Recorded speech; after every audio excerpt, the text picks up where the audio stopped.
Olá, bom dia, 9 horas e alguns segundos. Nós continuamos com o Bom Dia Açores. Hoje é quinta-feira, por isso temos connosco em estúdio, como sempre, o Sr. Padre Vítor Arruda. Olá, muito bom dia. Bom dia, Lucélia, tudo bem? Bom Bem dia disposto. à Ana, também, que está aqui Bom connosco. dia, Senhora Ana. Adoro senhora. Fica bem, não é? A semana correu bem? A semana está correndo bem, sim, mais uma vez já. Eu acho que o Sr. Padre está sem nos conseguir estou. ouvir. São coisas que acontecem aqui em direto. Vamos lá ver se já lhe conseguimos dar som. Conseguimos? Já. Muito está bem. São coisas que acontecem em direto. Muito bem. Hoje é quinta-feira. Nós estamos aqui uma vez mais para fazermos uma pequena reflexão e para falarmos sobre a semana, mas também sobre o que irão falar no próximo domingo. Depois do passado fim de semana, onde comemoramos aqui em Santa Maria a festa do Santo Amaro. Santo Amaro, é verdade. Brevemente vamos ter Santo Antão, certo? É domingo agora já. Já é este domingo. É, domingo não há missa na matriz, a missa será em Santo Antão, na igreja própria do Santo. Muito bem. Senhor Padre, então, vamos começar? Vamos. Vamos a isso. Estamos no ano de Marcos, estamos a ler o Evangelho de Marcos. No próximo domingo é o terceiro domingo do tempo comum. O Evangelho de Marcos é tão pequenino, são 16 capítulos, que a Igreja vai tirando só um pedacinho para cada semana, porque senão chegamos ao fim do ano e já não há Evangelho. Portanto, são apenas 4 ou 5 versículos no próximo domingo, por isso vou lê-los. Depois de João ter sido preso, Jesus partiu para a Galileia e começou a proclamar o Evangelho de Deus, dizendo: cumpriu-se o tempo, está próximo o reino de Deus, arrependei-vos e acreditai no Evangelho. Caminhando junto ao mar da Galileia, Jesus viu Simão e seu irmão André, que lançavam as redes ao mar, porque eram pescadores. Disse-lhes Jesus: vinde comigo e farei de vós pescadores de homens. Eles deixaram logo as redes e seguiram-no. Um pouco mais adiante, viu Tiago, filho de Zebedeu, e seu irmão João, que estavam no barco a consertar as redes, e chamou-os. Eles deixaram logo o seu pai Zebedeu no barco, com os assalariados, e seguiram Jesus. É este o texto que nós temos para o próximo domingo. Mesmo que sejam outras festas, o domingo tem sempre precedência. Portanto, os evangelhos são sempre do domingo próprio e não do santo que eventualmente se possa celebrar nesse domingo.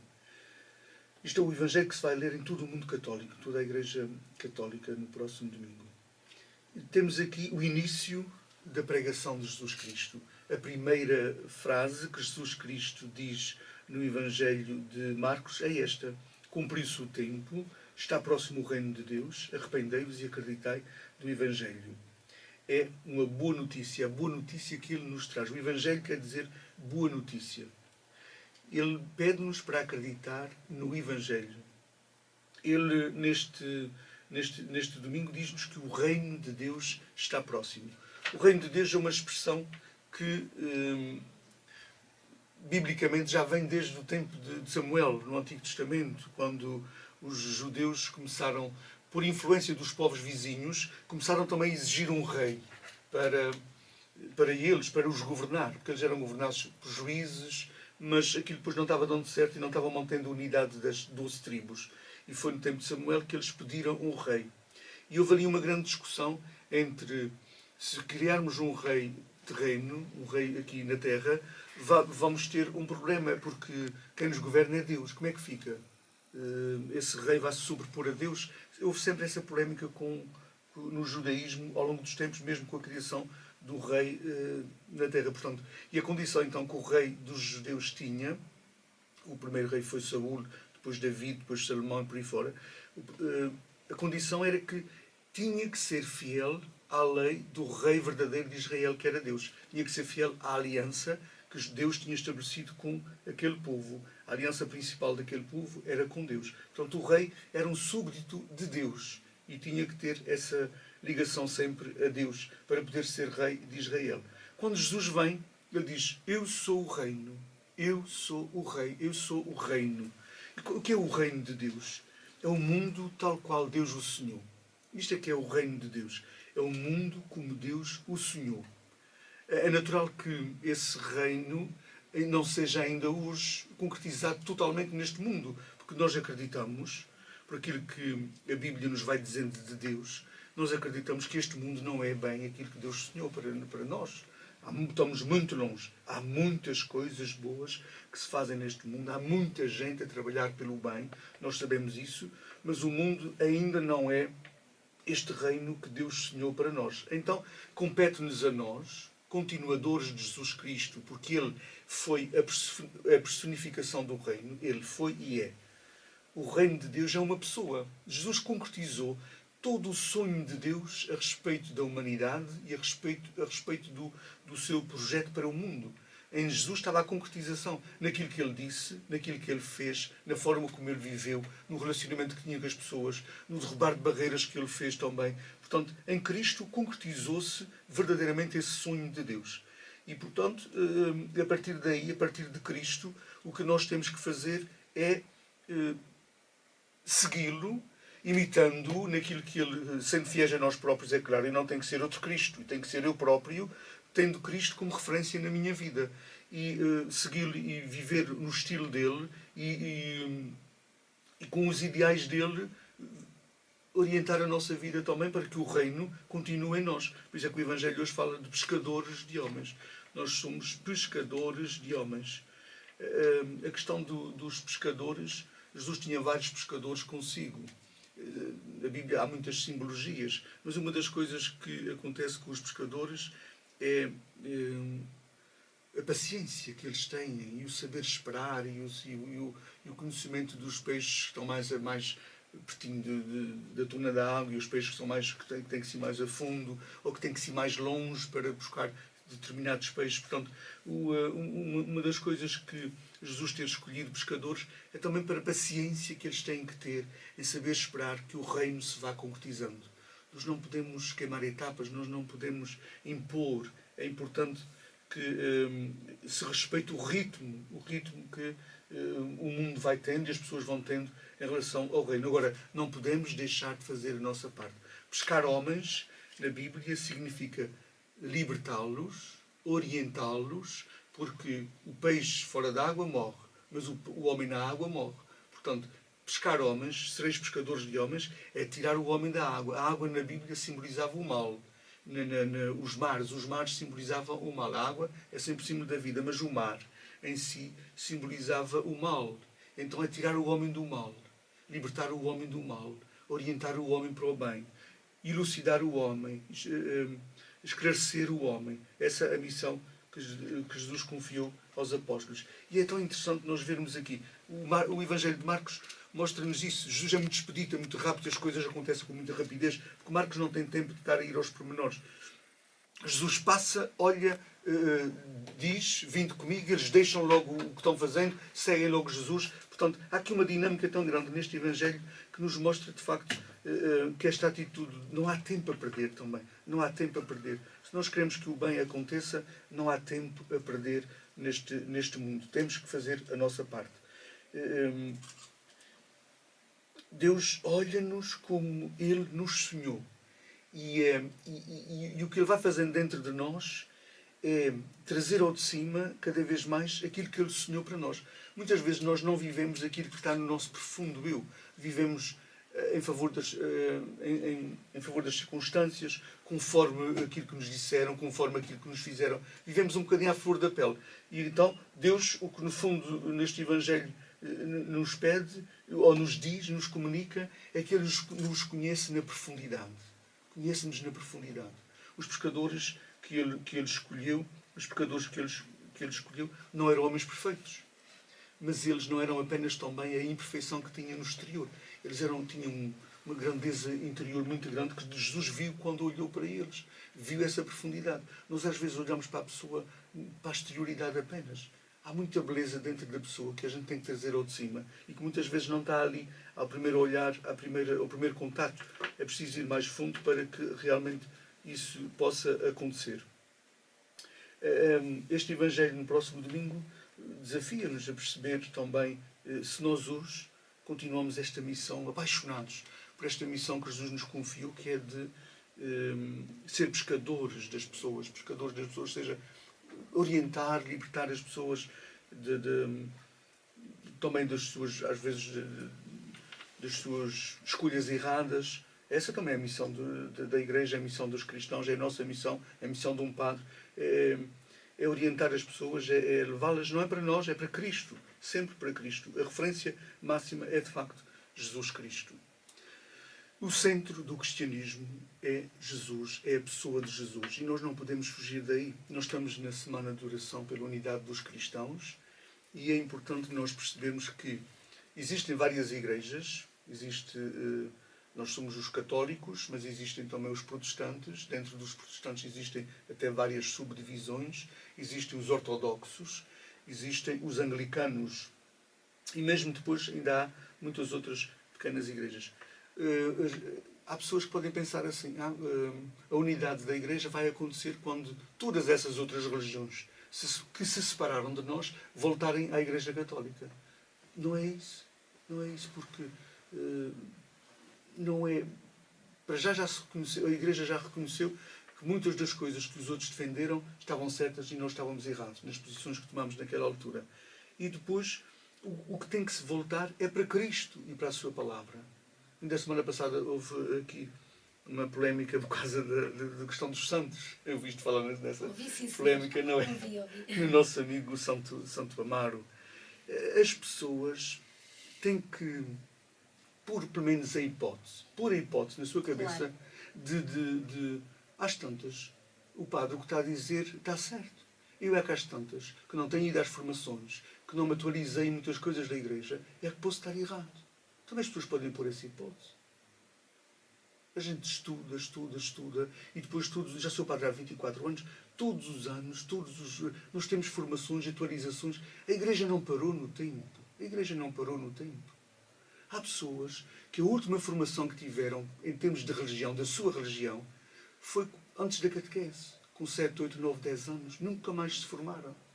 Eu sei que esta ilha, Santa Maria, pelo menos desde 1998, foi quando eu vim cá fazer cursos de cristandade, a convite do padre Zé Paulo, esta ilha está constantemente, teve sempre formações.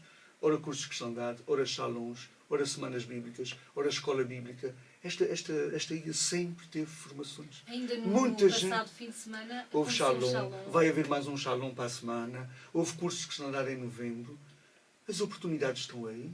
Nesses lugares, as pessoas que vão a esses lugares formam-se, sabem das coisas, sabem distinguir o Deus dos santos. Também saber mais. Pois claro, as pessoas não podem logo levantar o dedo e criticar este padre que quer acabar com a religião, este padre que quer... As pessoas têm que pôr a hipótese. Eu às tantas não sei nada da minha religião. O ano passado eu fiz essa experiência em Santo Amaro. O ano passado é que celebrei a missa em Santo Amaro, que aquilo vai rodando sempre, como sabem, a ilha está dividida por dois. É feita por nós os dois, o Padre Rui e eu. O ano passado é que fiz. Ninguém, eu perguntei no início da homilia, porque é que Santo Amaro é o protetor das pernas e dos braços? Estava lá mais de 200 pessoas, dentro da igreja e fora da igreja. Ninguém sabia. Como é que a gente vai às coisas e não sabe porque é que a gente as faz? Estamos aí como carneiros. Os outros fizeram, sempre se fez assim, a gente faz. Porquê é que se faz? Não sei por acaso. Eu por acaso não sabia, não é. Foi o Sr. Padre que Expliquei me aqui. explicar. Não, a gente não pode viver assim. Os cristãos têm que saber as razões da sua fé e têm que saber distinguir as coisas. Esta semana de oração pela unidade dos cristãos diz-nos que o único Deus e o único mediador entre Deus e os homens é Jesus Cristo. Não há mais mediadores. Os santos intercedem por nós junto de Deus. Não. Jesus é que intercede junto do Pai. Os santos são modelos de fé. Pessoas que souberam pescar homens, que se sentiram pescados por Jesus e apaixonados por Jesus e depois puseram isso em ação. Souberam fazer escolhas cristãs, ou seja, que implicaram sempre em tudo Cristo na sua vida. E não só Cristo, mas a sua palavra. Os santos são pessoas como nós. São pessoas como nós. São feitos... Porquê é que os papas continuam a fazer santos? Para a gente rezar a eles? Não. Isso é ignorância, muitas vezes, isso é má formação. Os santos não é para a gente rezar a eles. Quando um papa faz um santo, não é para a gente rezar a eles. É para a gente dizer, olha, é como se fosse a bola de ouro para os cristãos. O Ronaldo, porquê é que recebeu uma bola de ouro? Porque foi um excelente jogador. Na sua área, ele foi o melhor do mundo. Os santos, o Papa só diz assim, olha, esta pessoa, dentro do cristianismo, foi uma pessoa exemplar. Foi um exemplo para a gente seguir. Não é para a gente começar logo, temos mais um santo agora para rezar a ele. Não. A gente reza a Deus. A oração é própria para Deus, não é para os santos. Os santos rezam connosco. Mas às vezes é bom explicarmos isso, porque as pessoas às vezes não entendem da maneira que nós dizemos as coisas. Pois, as pessoas não entendem, mas mesmo explicando, depois as pessoas vão dizer que quer acabar com os santos. Não é Claro acabar que com os não. santos, é pôr os santos no seu devido lugar. Porque o nosso Deus é o Pai, é o Filho, é o Espírito Santo. Se a gente puser Deus de um lado, o Pai, o Filho e o Espírito Santo, e puser a humanidade, todos nós, do outro, onde é que a gente põe os santos? É do nosso lado, é do lado da humanidade. São humanos. Os santos são como nós, são humanos. Foram pecadores, como nós, cometeram grandes pecados. São Paulo é santo, mas ele concordou com a morte de Santo Estevão. Estava ali a apoiar a morte de Santo Estevão, à pedrada, antes de ter percebido que Jesus Cristo era o Senhor da sua vida. Portanto, nós não podemos pôr os santos em vez de Deus. Há pessoas que ficam nos santos, ficam-se nos santos e não vão a Deus. Não pode ser, isso é um erro e eu tenho que esclarecer em consciência os erros. Tenho que dizer que não está certo. Não é assim. E a culpa não é minha das pessoas não saberem. Esta ilha há 17 ou 18 anos tem tido formações. As pessoas não vão às formações. A culpa não é minha. As formações estão aí. O Papa está sempre a dizer coisas novas. A gente tem que estar sempre em cima do acontecimento. Porque o Papa está sempre a dizer coisas novas. Ainda esta semana disse que aquilo é. para nós não procriarmos como coelhos. Acho que foi esta A expressão que ele usou. expressão, As esta pessoas, piada. aquilo vai fazer com que a Igreja agora vá refletir sobre a doutrina, ou a doutrina que tem dado à questão dos E nascimentos. atenção, e mais uma vez podem vir se calhar alguém a pensar e a tirar conclusões que não são aquelas e dizer, então o Santo Papa não quer que Que a nós gente tenha filhos. tenhamos filhos. Ele Não, disse não assim, foi isso temos que que ele ser disse. responsáveis na paternidade. Ele disse, antes de dizer essa história dos coelhos, ele disse, temos que ser responsáveis na paternidade. Não é os filhos que Deus quer. É os filhos que a gente acha que pode ter. Não os Claro, filhos. claro. A gente punha tudo antes nas mãos de Deus. Não é pôr Não crianças no mundo e depois não ter Pois, maneira não de as as educar, sustentar, de as educar. Ele até deu um exemplo de uma família, de uma senhora que tinha já 7 filhos e estava a caminho de ter o 8º. E era uma gravidez muito de risco. E a senhora disse, não, a senhora é que quer, e não vou impedir. E o Papa disse assim, e se a senhora perder a vida, quem é que vai querer os outros 7 agora, que estão aí? Claro. Não é um egoísmo da sua parte. Pensar só nisso. Não, Deus não quer isso. Deus não quer isso. Portanto, nós temos que, todos nós, a começar por mim, reconhecer que precisamos de formação. Precisamos de formação. Ai de mim se não estiver constantemente a ler, a estudar as coisas que a Igreja... A Igreja não parou no tempo. A Igreja não parou no tempo. A Igreja está sempre evoluindo. A Igreja hoje diz coisas que não dizia antes. A Igreja, o Papa João Paulo II pediu perdão de coisas que a Igreja errou ao dizer. O Bento XVI disse que Santo Agostinho enganou-se. O Bento XVI disse que Santo Agostinho enganou-se com aquela história do limbo. Portanto, as pessoas não sabem isso. O problema não é meu, os documentos estão aí, os textos estão aí. É comprá-los e lê-los. Ou então vá às formações que a gente provoca na ilha. Não podem ficar escandalizadas porque a gente está esclarecendo as coisas. A formação não faz mal a ninguém. E é importante que nós reconhecermos, olha, às tantas eu, com 60 ou 70 anos, afinal, a única formação que eu tenho de igreja foi aquela que aprendi em criança. Nunca mais fui a nada. Eu tenho que me calar e começar a estudar mais um bocadinho da Igreja Católica, que é a minha igreja, a minha religião. Nós temos que saber da nossa religião. Estávamos a falar da unidade dos cristãos. As outras igrejas têm formação obrigatória para os seus crentes. Todas as semanas. Qual é a formação? Bíblica. Bíblica. Eles reúnem-se semanalmente para lerem e estudarem a Bíblia. As outras religiões. Portanto, nós não podemos achar que já sabemos tudo porque quando fomos pequeninos estivemos na catequese. Ou então, nós não podemos achar que agora está-se a tirar tudo só porque vai-se dizendo coisas que não era aquilo que a gente gostava de ouvir. A gente não tem que dizer não é só aquilo que a gente gostava de ouvir, tem que se dizer aquilo que a Igreja manda dizer. Qualquer padre do mundo, que seja católico, qualquer bispo do mundo, vai dizer que os santos não são Deus. E que não se pode ficar nos santos. E que não se deixa o Pai, o Filho e o Espírito Santo. E que os santos estão do nosso lado, ajudando-nos a rezar também a Deus. Não é a eles que a gente reza. É com eles nós rezamos a Deus. Eles do lado de lá. Porque, e os santos, nós temos que ser santos. Nós aqui na Terra também ainda temos que ser santos. Os santos dizem-nos, olha, esse caminho que estás a fazer, eu também já o fiz. Tem momentos difíceis, mas é um caminho que vale a pena. caminho de Deus, o caminho de Jesus, o caminho do Evangelho, o caminho deste reino que Jesus veio fundar. Eles só nos dizem isso, são nossos modelos de fé. Os próprios santos não se seguiam a si próprios, nem aos outros santos, seguiam Pois a não, Jesus. seguir sempre Jesus. Claro. Eu não posso ficar em mim mesmo, não se pode ficar em si mesmos. Temos que ir para Jesus. O centro é sempre Jesus. E quem diz os santos diz Maria. É importante pôr Maria no seu lugar também. E ela não vai ficar ofendida com isto. Eu tenho uma relação muito especial com Maria. Mas ela não é a minha mãe, porque a minha mãe chama-se Laurinda, não se chama Maria. Ela foi mãe de Jesus.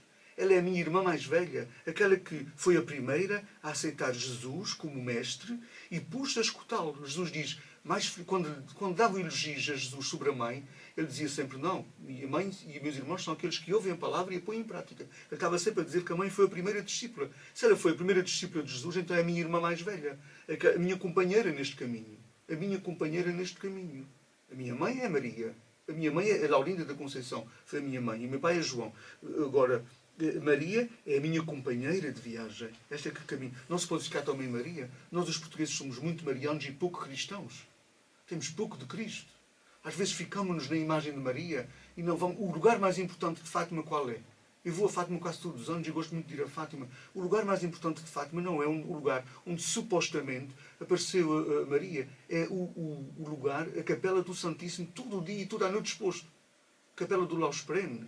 E é lá que eu passo muitos momentos quando vou a Fátima. O Santíssimo está lá exposto. Aquilo aqui é o centro de Fátima. O centro de Fátima, o coração de Fátima é a Capela do Santíssimo, onde está lá o Santíssimo exposto constantemente, dia e noite. Dia e noite. Para as pessoas não é o lugar onde tem a imagem, não é o lugar onde tem as velas, não é o lugar onde tem o anjo lá nos valinhos. Não é. E a falarmos nisso do seguir Jesus Cristo, eu tenho aqui uma pergunta que me fizeram através do Facebook, a Rosita Fernandes, um beijinho para ela. Ela pede para lhe perguntar, e nós estávamos a falar na questão há bocadinho dos pescadores. Por que razão os pescadores iam tão rapidamente com Jesus, deixando tudo? Os pescadores, porque Jesus fascinava dessa forma. Jesus fascinava. Aquilo de deixar tudo, biblicamente, não esqueçamos, eu disse isso no início, Marcos não tem tempo para explicar as coisas como elas aconteceram realmente. Ele condensa os textos, ele condensa, resume as coisas. Aquilo não foi como está ali só, não foi como está ali. Os evangelhos não são factuais. Os evangelhos falam-nos de Jesus Cristo e da forma como ele viveu aqui e do fascínio e da paixão que ele provocou nas pessoas que o rodeavam. O olhar de Jesus atraía qualquer pessoa, fascinava qualquer pessoa e transformava a vida das pessoas. Todas as pessoas que se encontraram com Jesus saíram de lá transformadas.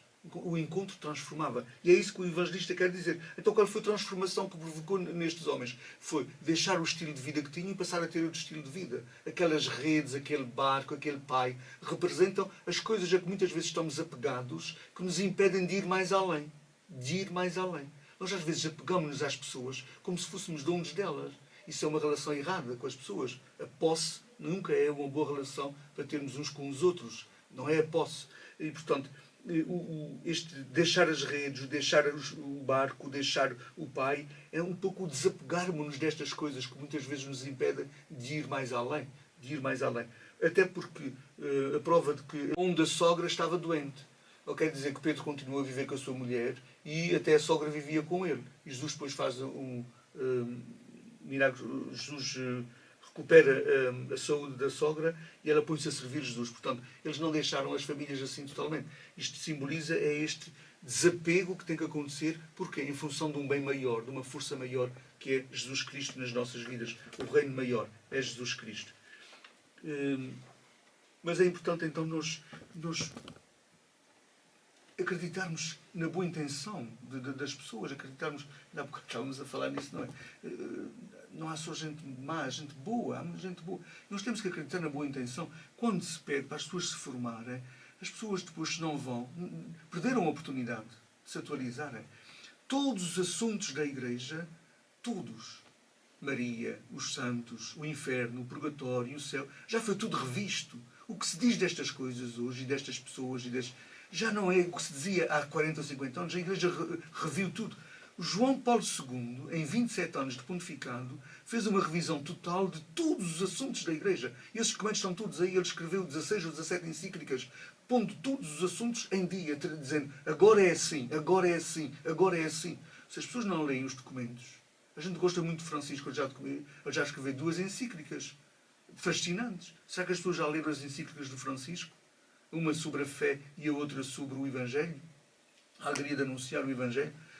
Portanto, não é só gostar de Francisco e depois não ler o que ele diz. E depois a gente não lê o que ele diz, não sabe como é que a Igreja está agora sobre aquele assunto. Ele atualiza as coisas. Os Papas têm esse poder. Os Papas, juntamente com os bispos, têm o poder de atualizar os temas da Igreja. Trazer a Igreja para o nosso tempo. A gente quer uma Igreja moderna que aceite isto e aquilo.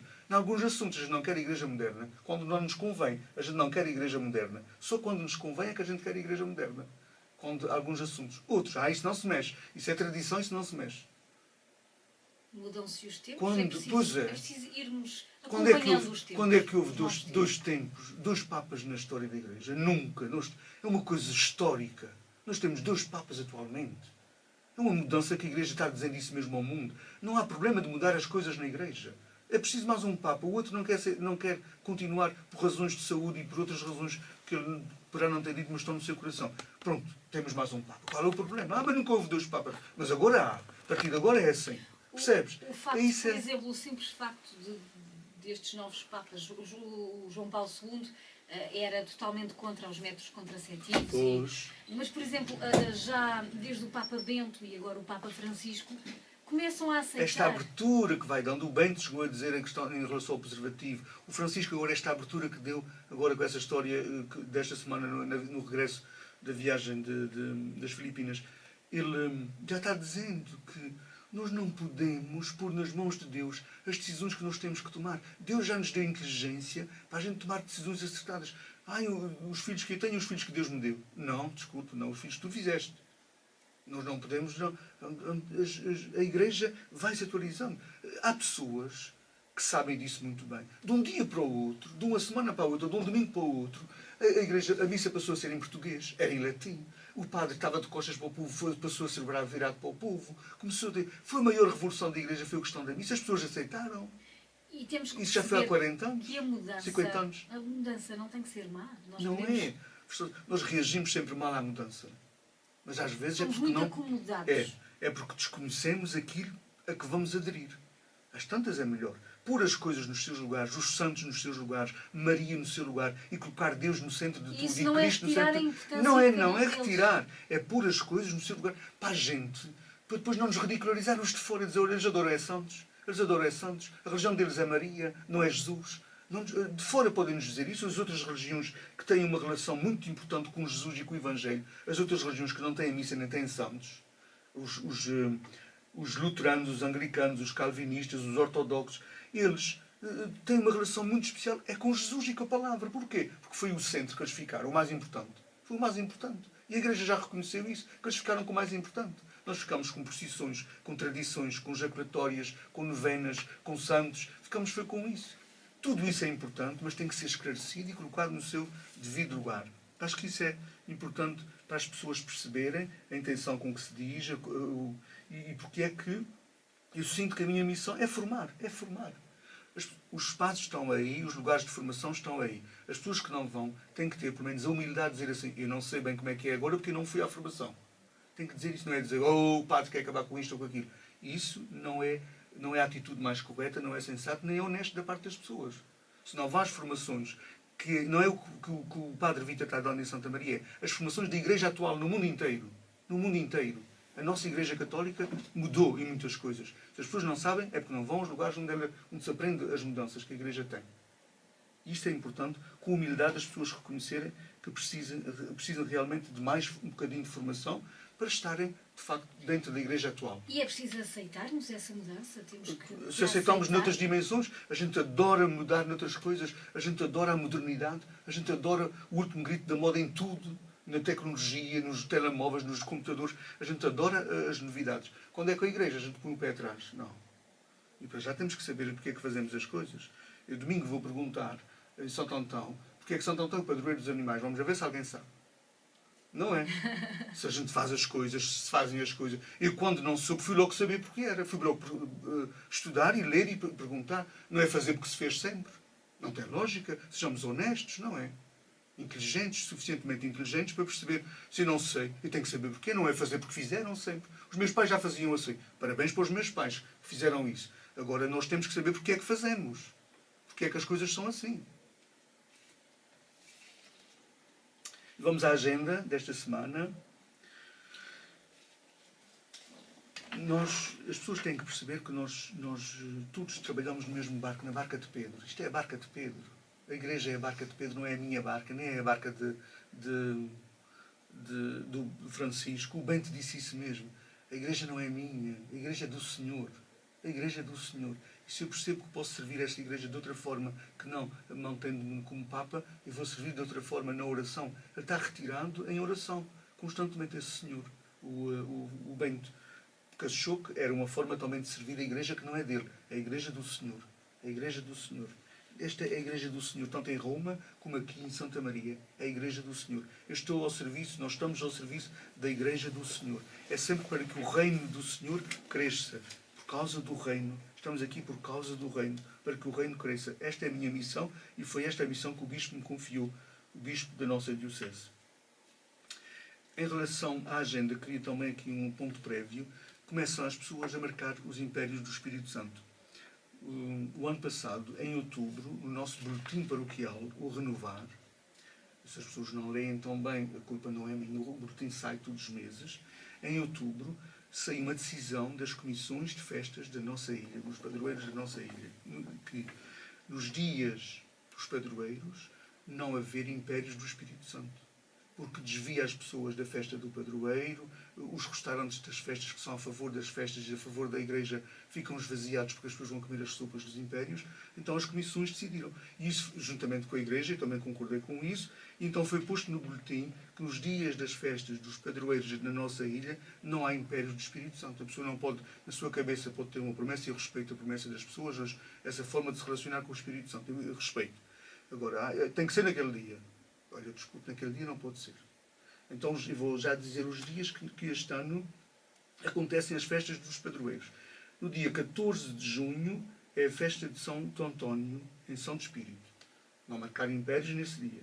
O dia 5 de julho é a festa de São Pedro, em São Pedro. O dia 26 de julho é a festa da Senhora do Bom Despacho, em Almagreira. O dia 2 de agosto é a festa do Coração de Jesus, em Santa Bárbara. Dia 15 dia 15 de agosto, é o dia da festa da padroeira da Matriz, a Senhora da Assunção. Dia 16 é a festa dos Anjos. Portanto, as pessoas têm tantos outros domingos, tantos outros fins de semana, tenham cuidado que estes foi decisão das comissões e a Igreja, o Padre também, nós os padres também catamos, que os impérios podem-se fazer noutros fins de semana, porque aqueles fins de semana têm já as suas festa própria, que é a festa do padroeiro, e portanto mexe sempre com... A gente percebeu isso o ano passado, no dia da Almagreira, da festa da Almagreira, houve mais de 3 ou 4 impérios na ilha. E prejudica imenso a festa, principalmente em termos de receita do restaurante, isso tudo prejudica. E as coisas são como são, é importante nós termos isso em conta. Da agenda da semana, ainda hoje temos missa na Matriz às 18h30, recordo sábado a missa no aeroporto às 18 horas. Domingo não há missa na Matriz, a missa será em Santo Antão, seguida de leilão, às 10 horas. Às 10 horas há a missa em São Pedro. Hoje às 11h15 há a missa em Santa Bárbara, 11h30 a missa em Almagreira e 12h30 a missa em Santo Espírito. No próximo domingo, também, a partir das 3 horas, no adro da Igreja de Santo Espírito, da Igreja Senhora da Purificação, a Comissão vai estar lá a fazer as candeinhas para as festas de Santo Espírito deste ano. Aquilo é tão bonito. As pessoas quiserem ir ver como é que se faz, mesmo as crianças, que é tão bonito ver como é que se faz aquelas candeias para a festa como ser a verdadeira, como aquilo está tão bem feito. As pessoas podem dirigir-se a Santo Espírito a partir das 3 horas da tarde no adro da Igreja de Santo Espírito, no próximo domingo. E um bom dia de amigos para todos. É verdade, hoje é quinta-feira de amigos. O amigo não é importante, não é para aquilo que ele nos dá, ele é importante para aquilo que ele revela de nós, para aquilo que ele traz ao de cima de cada um de nós. Os amigos puxam por nós, trazem ao de cima o melhor de nós mesmos. Isso é, de facto, uma bênção. Na vida é uma bênção ter amigos. Um bom dia de amigos para todos. Antes também de finalizarmos, eu quero mandar um beijinho à senhora Isabel Cabral, que nos enviou, isto em direto às vezes acontece, estou aqui mal na minha garganta, a dona Isabel Cabral, como eu estava a dizer, que nos enviou um e-mail onde nós não o vamos ler porque é um bocadinho extenso, mas um texto muito bonito, onde ela fala das questões dos cristãos serem santos, como ser verdadeiramente cristã, santo no meio concreto onde vivemos. E também, no final do e-mail, manda um beijinho à equipa do Asas do Atlântico, o nosso muito obrigada, ao Sr. Padre Vítor também, votos de um 2015, e que este seja um ano que valorizemos ainda mais o amor no seguimento à pessoa de Jesus Cristo. Sempre Cristo no centro, é assim mesmo. Isabel, um beijinho para ti também, muito obrigado. E já agora também um beijinho, um abração, um beijinho para a Fernanda, um abração para o António Valente, um abração para a Fernanda, que já está connosco. Vou visitá-lo também. Um abração para ele, muita força e confiança. Um abraço de coração mesmo. Sempre. Bom dia para todos. Um bom dia de amigos, muito bom dia.